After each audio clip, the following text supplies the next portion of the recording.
બહેનો દોસ્તો રામધૂન ગાઈ રહ્યા છે.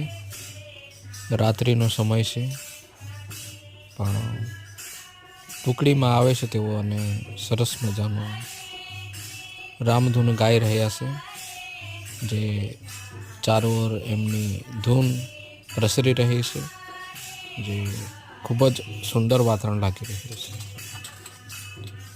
ખૂબ સરસ